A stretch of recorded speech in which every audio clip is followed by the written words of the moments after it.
nhẹ yêu thương trao dâng ngây ngất, nghe trong con tim rộn vang chẳng nói thành lời.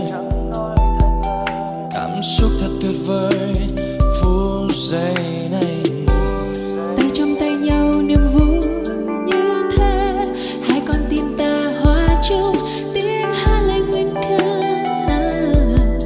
Nếu đó là nhiệm màu ước cho tình yêu đằng sau, Chúa đã chọn người này dành cho anh, mãi mãi trọn đời chẳng hề ly thân. Dẫu bước đường đời thời gian quá nhanh, nguyện cùng anh hãy cùng anh bước chân.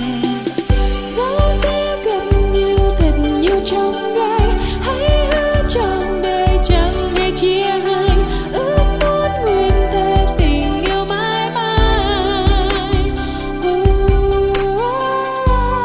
Bao nhiêu thương trao dâng ngây ngất, nghe trong con tim rộn vang chẳng nói thành lời. Cảm xúc thật tuyệt vời phút giây này, Tay trong tay nhau niềm vui như thế, hai con tim ta hòa chung tiếng hát lên nguyên câu. Nếu đó là nhiệm màu ước cho tình yêu đậm sâu, Chúa đã chọn người này dành cho anh, mãi mãi trọn đời chẳng hề ly thân. Dẫu bước đường đời thời gian quá nhanh, nguyện cùng anh hãy cùng anh bước chân. dẫu sẽ gặp nhiều thật nhiều trong gai, hãy hứa trọn đời chẳng hề chia hai.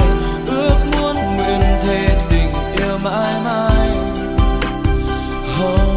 Bao nhiêu buồn đau rồi cũng sẽ qua, Khi anh và em nguyện không cách xa, mình cùng bước chung con đường sẽ bên nhau mãi mãi. Chúa đã chọn người này dành cho anh, mãi mãi trọn đời chẳng hề ly thân. Dẫu bước đường đời thời gian quá nhanh, nguyện cùng anh hãy cùng anh bước chân. Dẫu sẽ gặp nhiều thật nhiều trong gai, hãy hứa trọn đời chẳng hề chia hai. Ước muốn nguyện thề tình tình mãi mãi.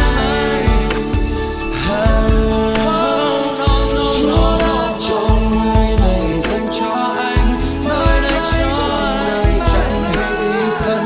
Dẫu bước đường đời thời gian quá nhanh, nguyện cùng anh hãy cùng anh bước chân. Dẫu sẽ gặp nhiều thật nhiều trong gai, hãy